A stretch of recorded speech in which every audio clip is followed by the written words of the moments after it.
Hey, we're the Rob and Holly Show here at CMA Fest. Our coverage is brought to you by Simple Green.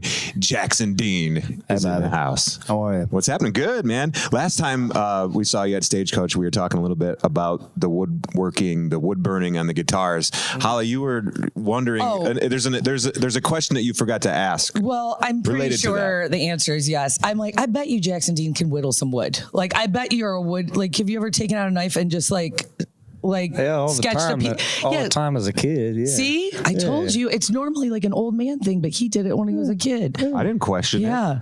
What are you looking at me for? Some people didn't know that, like what whittling wood meant. They're like, I don't know. Just carving. Yeah, you just carve the wood. You take a knife and you take a big block of wood and you make it into something. Yeah. See, but see, not everybody knows that or has that background, and that's what makes you unique because you have lived all these.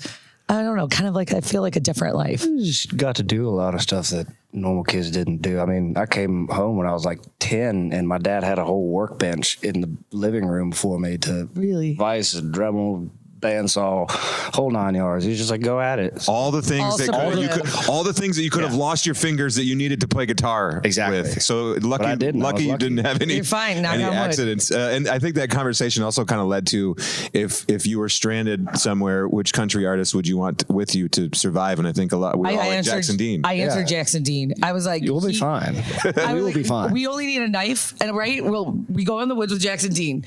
Next thing you know, we're fed, we're happy. If you have a guitar, we're playing music. Got a roof over your head. See? You got some food to eat. Yeah. All you need is a knife, man. That's all. I'm useless in the woods, by the way, FYI, if that happens. Well, you just got a camper, though. You're going to do some camping now. You're going to get used to it. We got a camper. Oh, my God. A little RV with a bunk bed. Nice. Yeah. I think bunk beds are important in campers. Yeah. Yeah. It's not to sleep in. You roll out of them. Right. But storage, ideally, yeah. You guys, when you're on a tour bus, are you sleeping in the bunk? Are you guys arguing over who gets what bunk? Is there a hierarchy? There's definitely a hierarchy. Okay, all right, yeah. So what is the deciding? Tell us like the process. So we did. You can get 10 or 12 bunks. Okay. So the back four are for me and the boys. Okay. So Rich sleeps right across from me, and then Brandon's right underneath of him, and then Sean's right underneath of me, and those are bigger. And then the boys in black kind of sleep up front. Okay. And the smaller ones because they're skinnier. Okay. And so it's like size based. Not like snore, not snore based. My dad scooted into the bottom bunk of a regular one. He came out like the last week of the Blake tour, and he just rolled into the little bottom on the bottom one, and he was fine. And he's a big dude. I know you're a do-it-yourselfer. I feel like do you ever say, hey, I want to drive the bus? Oh, no, you never want to you get your CDL and start driving. I'd be fine going straight. It's just like that's a lot of money in my hands right now. Yeah. If I was going, I could probably do it, but I wouldn't want to do it. Yeah. You know? We'd rather you focusing on the show and playing music. I just thought to myself, based on your personality, that you'd be like, I want to drive this bus. Trust me. There's been plenty of shows that I've driven myself, and my green room was the front seat of my truck. Yeah. I've done plenty of that and toured plenty in the front seat of a pickup. I mean, the first time me and Bridger met each other, we went in 3 days in his pickup truck and played with Clay Walker for 3 days, and just you either gonna do it or you ain't. Right. You know? That's how you really get to know a person. Is on one of those road trips. And it was all the way to Florida. Oh wow, that's a hard drive too. Sometimes. Drive. Yeah. We were talking about survival, and one of the questions that we were talking about is, what album can you not live without if you had to pick one? That you love, and this is the one you can't live without. The Desert Island. The Desert Island record. Like, what is your, like, if you're on stranded? Yep. Okay. Honestly, the Desert Island record is Audio Slave.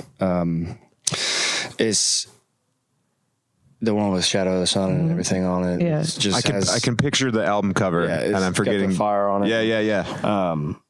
Yeah, that's all you really need. There's a full range of what you want from music. I think. I love that album. Can we get a Jackson Dean Audio Slave cover one of these days?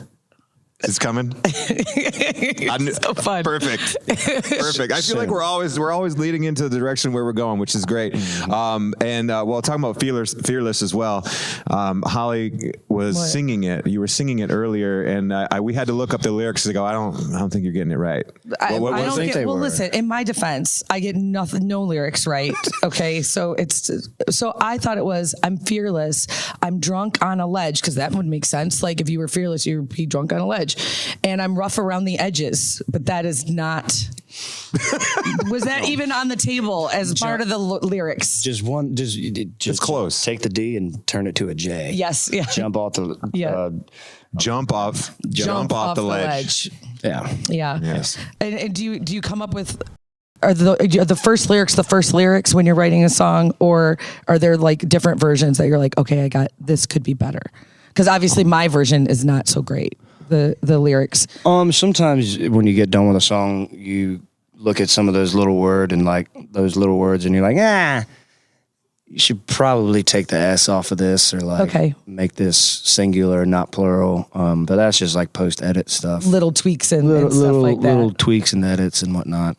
That stuff happens all the time. It's always interesting to hear the writing process, like how that all goes down. Is this how many CMA Fests for you? I know we're on CMA Fest. There's two. Two? This is the second one. We came and did some stuff last year. Yeah. Running around like crazy. But yeah, this is the second thing I got this morning. So that's wonderful. Rocking and rolling. All right. It's a fun, exciting time. Yeah. It's a lot of people here. I got some family running around down here just having a good time. Nice. So it's good. Well, happy CMA Fest. Thanks for joining us. We appreciate it. Thank you. Jackson Dean here with Audacy.